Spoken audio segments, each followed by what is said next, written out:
Time to take a look at the dailies on Daybreak. We'll begin with the Daily Trust newspaper this morning, and the lead story there talks about statements made by former President Olusegun Obasanjo. It says Western democracy not working for Africa.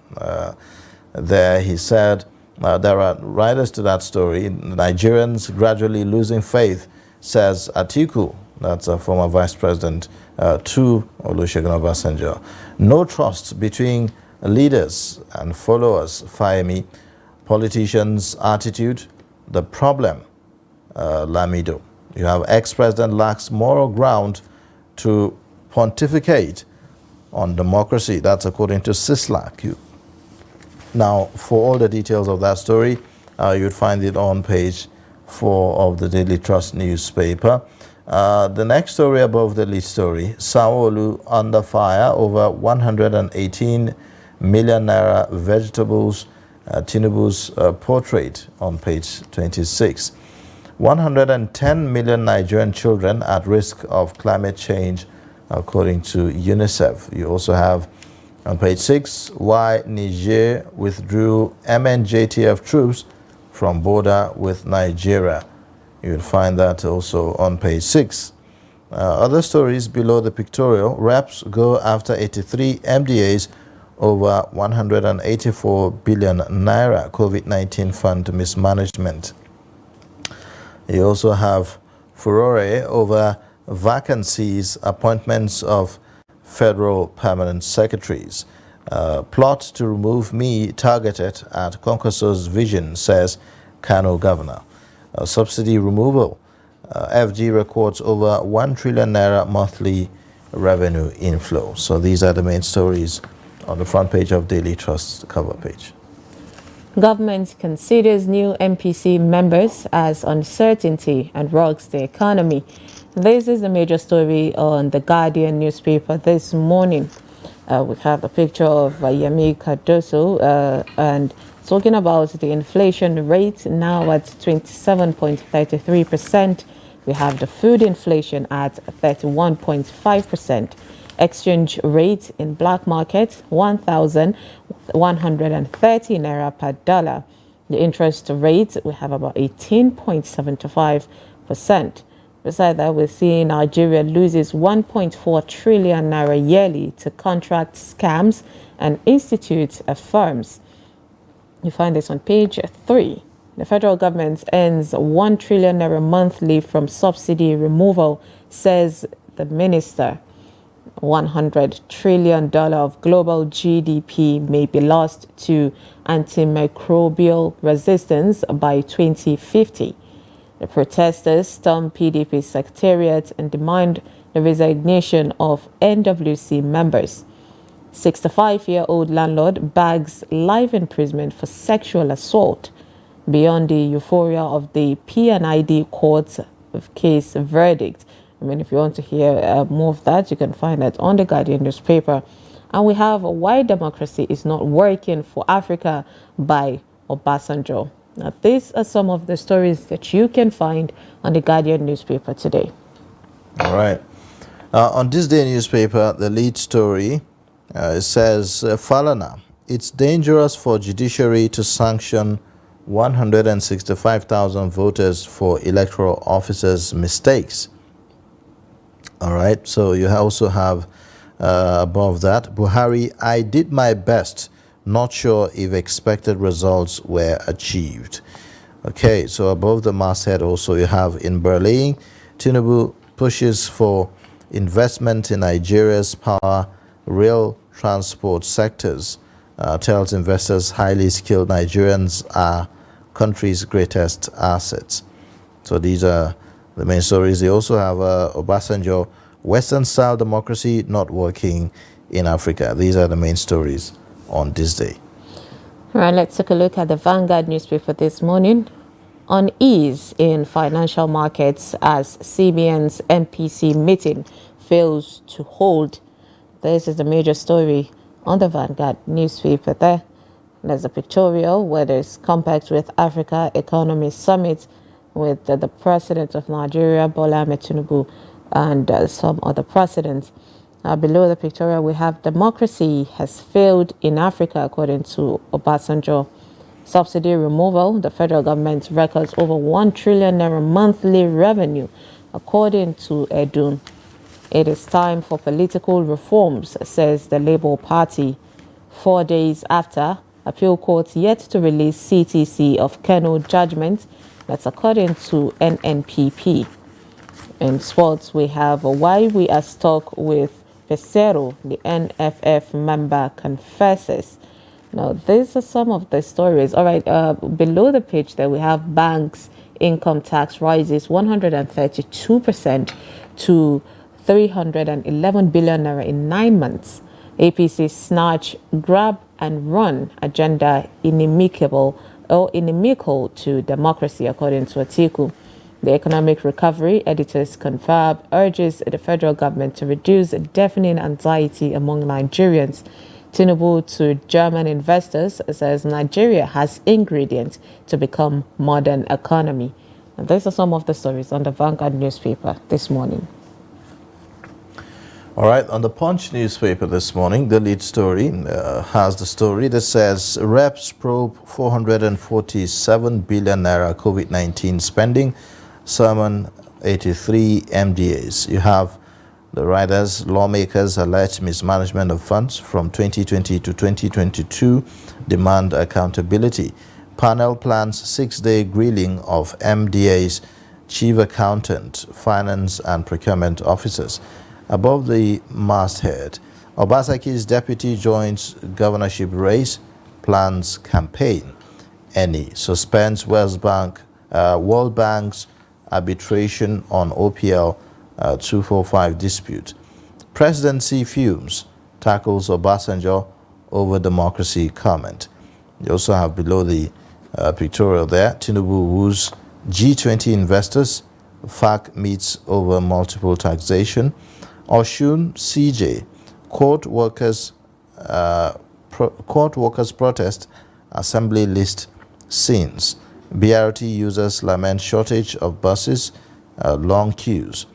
You also have Israel Hamas, women, children carry war burden, families await hostages. These are the main stories on the front page of the Punch newspaper. All right, still with us is Dr. Theophilus Abba, the Daily Trust Program Director, to take us through these discussions. All right, Doctor, let's start with the major story on the Daily Trust newspaper, where it says Western democracy not working in Africa, according to Obasanjo. Is Obasanjo in the best position? Okay. So before Doctor responds, I would like to take a quote from his statement. Yes, we've seen several reactions each time the former president talks.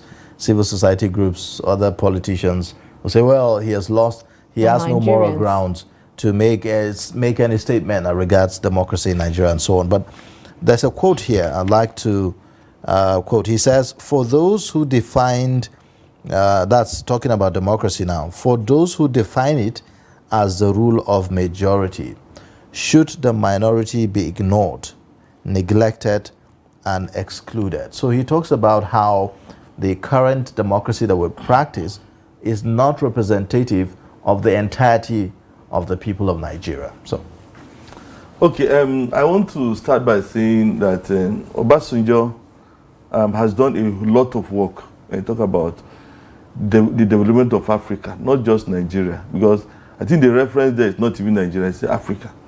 Because there is a book which he co-authored with some South Africans and some other on how Africa can work. Now, in that book, the authors took different sectors, and brought out how things could work. And now, how did they do it? They make reference to other countries where things have worked. So what I want to say is this, this is not an isolated statement. It's a statement that is born out of experience, out of his involvement in the development of Africa. So when people say, he doesn't qualify, no, I don't agree. Because he has done a whole lot of work about how to ensure that Africa is developed. And I think before he issued this statement, he did something. He brought some past presidents of Africa together. They had a meeting and said, look, let us debate, let us discuss democracy in Africa. Now, and it was maybe after that event that this statement came out. But what I want to add is this. You see, Obasanjo is not the first person to say democracy may not be the only way to rule the system. In the West, some persons have come up with post-democracy kind of system. And it's because of what Obasanjo said, that's when that you read. When you now talk about the majority, you know, the majority. Now, how do we arrive at the majority? You know, if you look at the election in, what do you call it, in Taraba State, the local government election, this man, maybe an old person, he said something. He said the number of ballot papers that I saw when I went to vote, you know, were few. But when the figures came out, it was in thousands. You understand? Now, and this takes me back to another, I think it was Jimmy Carter. He was talking about either the 2003 election. He came to Nigeria and he monitored. And he said, look, well, it was peaceful, election was peaceful, things went orderly, people were orderly. But when I heard the results that came out of the votes, I marveled. Even the places we went, I didn't see so many people, but the outcome was telling us that, look, so many people voted. In reality, not many people voted. So you see, what I'm thinking is this. If democracy must work, we have to follow the principles of democracy. Okay, so the former president is advocating what he calls Afro-democracy. I wonder what that is, really.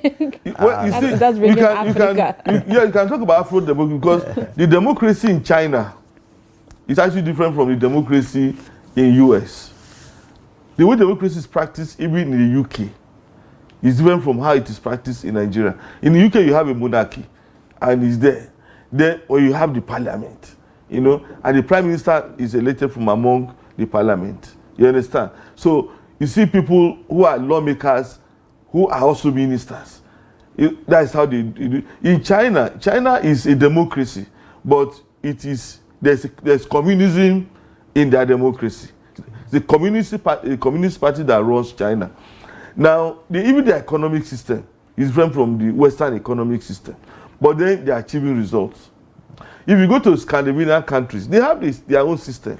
They're achieving results. But do you think that if Nigeria sticks to the system of government that was fashioned out for Nigeria from its creation, the federal system that we always talk about, if it has stick to that, will we be having this conversation now about our democracy not working?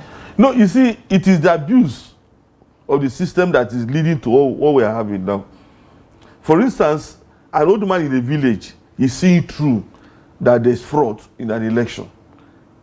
You understand? I was discussing with a friend yesterday, and he was saying, look, those of them who are professors are endangered. I say, why? He said, now in Nigeria, people see professors as fraudulent people.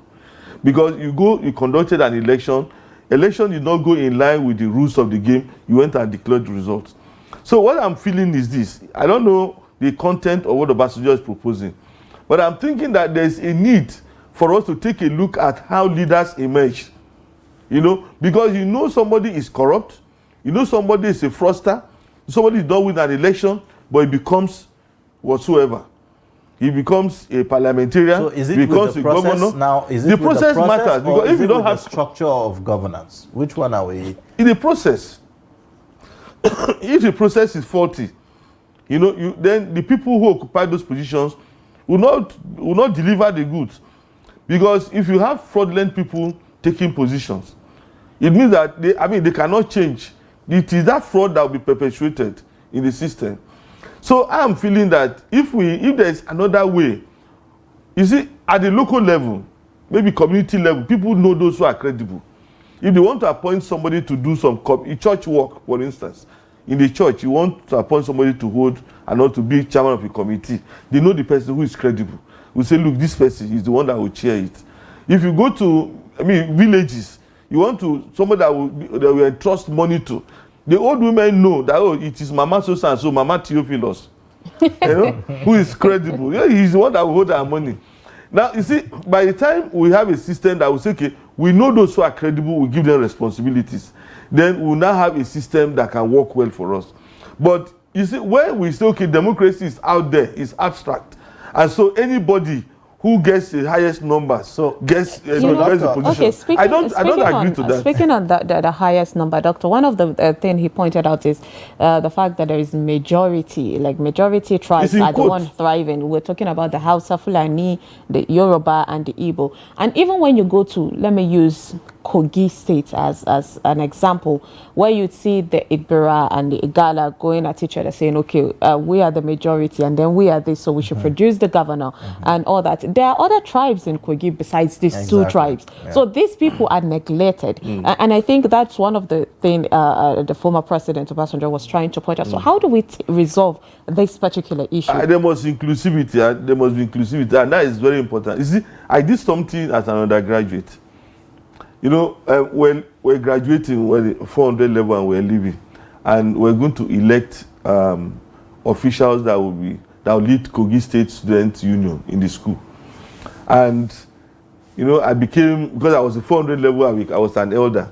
And they will say, no, we're going to ensure that the Ibira people dominate, the Ghana people dominate, the Bassa people dominate. And everybody was saying, oh, okay, what do we do? What do we do? So I got there. Because they made me the chairman of the committee. I said, okay, what we're going to do is this. We're going to cast lots. You understand? So I put 1, 2, 3, 4.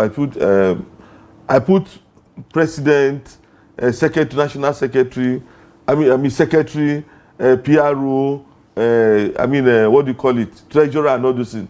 And I said, okay, Ebira, bring somebody to come and choose, to come and pick. He came and picked. I said, okay, Gala, bring somebody to come and pick. He came and picked. Bassa, bring somebody, come and pick. And Lupe, bring somebody to come and pick. And they picked. Do you know what happened? We had a president that came from Bassa. So the president came from Bassa. You understand? And the guy was good. Because they chose from among themselves the person they trusted. You know? And this guy. But if we had left it to numbers, you understand? Either they be people who have produced all the executive members, or the guy who have produced all the executive members.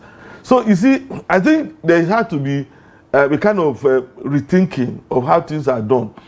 Let me tell you, as a matter of fact, you know, so in that breath, if you think about some of the recommendations made by the former presidential candidates in the 2023 general elections, now talking about Atiku, former Vice President Atiku Abubakar and Peter Obi, who made submissions about having a rotational presidency where you have a single tenure of, Obi said 5 years, Atiku said 6 years. So when you think about that, will that help to achieve that inclusivity you are talking about?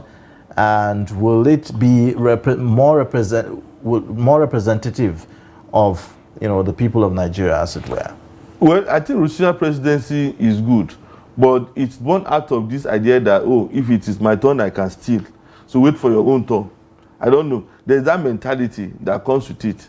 If it is my own turn now to steal, so when it's your own turn, you can steal. This regional president, if you want inclusivity, it's good to rotate it. But the important thing for me is to make sure that the people who come, whether it is under rotational presidency or under any other arrangement, should be people who are credible, who have the burden to work. You know, not corrupt people. That's my own. So how do we pick these people now? Because we have a party. We have a political party structure in our democracy. We have an electoral umpire, INEC, who should carry the responsibility of making sure that the people that are nominated, you know, to represent political parties are people of credibility and so on, and are actually people that represent the interests of the majority of the people. That's a major concern. Of course, that is. I mean, even from the but it doesn't work. We've seen that. It doesn't work. You know, for instance, you know somebody was a fraudster. Everybody knows that he was a. If you do a profile of many of those who are in government, if you do that profile, go and check their background check. Many of them have issues, and if we now say, okay, if you have these issues, we cannot allow you to contest an election. It will be the starting point. People have cases with the EFCC. Who will decide that? Is it INEC or the political party? It's the system, because if the system does not create room for it, it doesn't happen. Somebody has a case with the EFCC. An apparently, a very clear case of fraud. He becomes a big person in government. He becomes anything. So that is not how it should be done. But you see, in other parts of the world, where we borrow democracy, like, let me give you an example of Trump. Trump had an affair with a woman, you understand? And it was an issue. Today, the tax declarations by Trump is an issue. If you have issues about fraud, issues of fraud, in so many parts of the world, you cannot become president. If you have issues or even moral issues. But at this point, Trump is also rerunning too. So. No, he's also running, but look at the way they are dragging him on the floor. You know, from case 1 to case 2, you know, because people are looking, scrutinizing. But in Nigeria, we don't scrutinize. And I blame those of you who are journalists for that. Don't we? I mean, even when we do, people don't listen. I mean, can we really say that as of now? Because in the last election, we saw how scrutiny of, you know, the presidential candidates went on by various media organizations. I mean, serious scrutiny. In fact, the biggest of you know, them who I would say the most, the president Bola Tinubu now, if you like, in my opinion, I would say suffered, but passed through the most horrendous scrutiny you can ever think of. People scrutinized. But that was on social media. That was on social media. It wasn't done by the institutions. That was on social media. And let me tell you the fact. I don't believe that we scrutinize any of the presidential candidates. I don't believe it. You know, because if we had really done, I mean, the scrutiny that we should do, you know, and the system listened to us, you know, because the system does not listen to what journalists publish. At times you read the story and investigation, maybe that is because I come from that area. You didn't have to do an investigation and nobody does anything. But in other parts of the world, if you do an investigation, you can be invited. Oh boy, how did you do this thing? What happened? No, they always fail to come for, nobody asks questions. You do a story, very good story, investigative story, in National Assembly. In fact, there was one that I did some years ago. And I was shocked. Nobody said anything. Just keep quiet. Doctor, let's talk about the reaction. That is not how to recruit people into leadership. When somebody is corrupt and you give him leadership position. But Ayuba made a point about how political parties already just bring a candidate and shove them down our throat. And people just go by party, not personality, because the person that you might like will not be the person the party produced. So we are stuck on that. And until, like you said, the system find a solution, that we wouldn't know the way to go. So the presidency came out to tackle what the former president said on democracy. So obviously they're saying they disagree with that. What's your take on that, their reaction? Well, I don't think Obasanjo made that statement for the government to accept or to agree with him. But I think there's a lot of intellectual work that went into what he has come up with. And you see, if we don't review, let me use the word now, the way democracy is practiced in Nigeria, because I mean, we're in Nigeria. If we don't review how it is practiced in Nigeria, then people lose confidence in democracy. And when people lose confidence in democracy, the next thing is anarchy.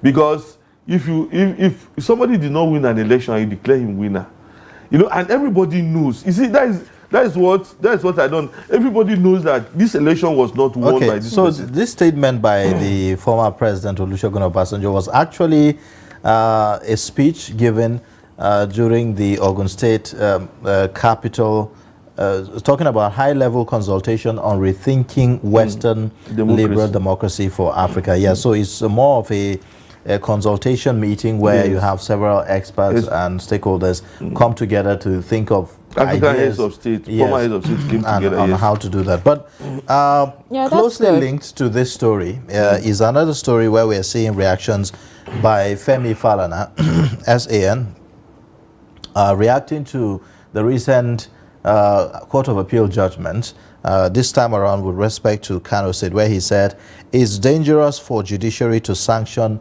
165,000 voters for electoral officers' mistakes. So I'm sure he's referring to INEC now.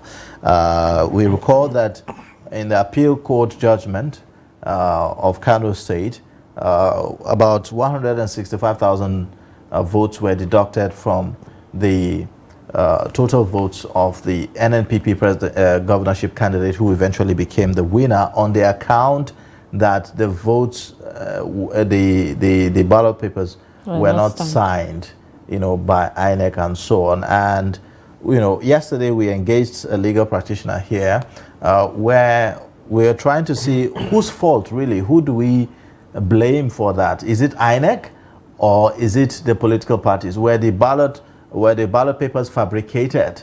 Where did they come from? If they were from INEC, then why were they not signed? Well, I think, let me start from where you stopped.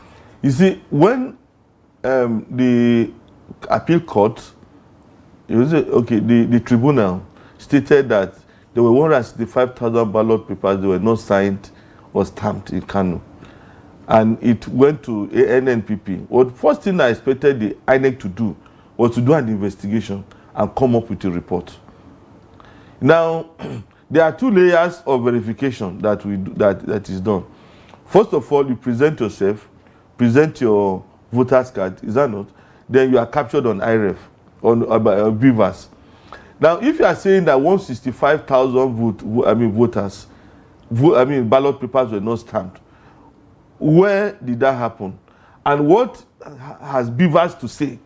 Because if you said, okay, there were 165,000 voters, I know it will be in various polling units, then Beavers should tell us how many people were accredited and how many people actually voted. You see, because and then how is it that it is only the NNPP votes that were affected? Because people were voting for other parties. They're voting for PDP, they're voting for APC, they're voting for NNPP. And then how come it is only NNPP so votes? it raises the question as to whether in the ballot papers of people that voted for the APC, were there such unstamped and unsigned ballot papers as well? That's the kind of investigation I expected INEC to have carried out. You see, when these things come up, I don't think INEC should just say, okay, let the courts handle. Because the credibility of INEC is at stake. Now, how come 165,000 ballot papers were not? Is it that the stamp got finished? Is it that there was no pen to sign? Then you have to cross-check these ballot papers with Beavers. Were they captured? And then if somebody was mischievous, maybe somebody printed ballot papers and gave to NNPP. If they printed, look at the print. Is it the same thing as? So it's the whole lot of work that I think INEC needs to answer some questions. Do you get the sense that the very purpose for which the whole Beavers thing was introduced into our electoral process is not really, having an effect on the process? If we are having such kind of scenarios in our electoral process, I thought the whole idea is to make sure that those who cast votes, are well captured on the Beavers. And actually, that is an issue that I have actually written about. Now, you spend 105 billion to get Beavers. You understand? And the reason why people trusted Beavers was because it's an electronic process of capturing those who present themselves to vote. Now, if Beavers is used, you can now know the number of who came to. Even if there is going to be fraud, you cannot put more ballot papers in the ballot box more than the number of persons who have been accredited by, you are using Beavers. If 100 persons were accredited, then you can't have more than 100 ballot papers. So the worst you can do is to tear the ones that have been submitted and thumbprint 100 others and put in that box. I don't even understand what I'm saying. Because Beavers is supposed to be at the electronic district. But what the Court of Appeal has done to Beavers, and that is very dangerous, is to say, only the result sheet that is signed is, the result sheet that is signed is superior to Beavers. And that is the interpretation of Beavers. So, which means that people can now even, give figures and say go to hell or go to court, even when Beavers is contrary to the figures. the Beavers. Yes, which is not the idea. Because you told us that Beavers does not need, data. That yes, it doesn't need the internet to operate, and that's because of the nature of the country. Now you are throwing it away. And that is why we're having all these problems. Because if we say, okay, we're sticking to beavers, now this thing is a dispute. And we have beavers, and then let's go and check IREF to see what beavers has to say. Then it can help us to solve some of these issues. But then so far you say beavers is useless. You know, it's only what some guys use their Bible to write that you agree with. It means that things like this will continue to happen. Like Falana is saying in that story, if truly 165,000 persons voted for NNPP and some electoral officers, INEC officers, did not do their job, it is INEC that you blame. You understand? Because so far they voted. So far these guys voted. Maybe they were accredited to vote and they voted. And then some officers who were supposed to stamp did not stamp the ballot papers. Then you should blame the officials, not the people who voted. So I mean, the ball is in the court of INEC. They have to come clean. And many of these elections that have come up, that it is INEC that must come clean. But INEC will say, well, we are not the only corrupt people. Well, what do you call it? Policemen are corrupt. This one is corrupt. But that does not help us. It shouldn't help us. INEC is giving independent. You know, so you have a measure of authority. You should be influenced. You know, and even if you are going to be influenced, you'll be able to resist it. Well, at the end of the day, Doctor, we just hope that these people, will take home lessons learned from this and work harder and work better into making a better election, the one that would happen in 2027. All right, thank you so much, Dr. Abba Theophilus, for joining us, Daily Trust Foundation Program Director. Thank you so much for your time. Thank you very much.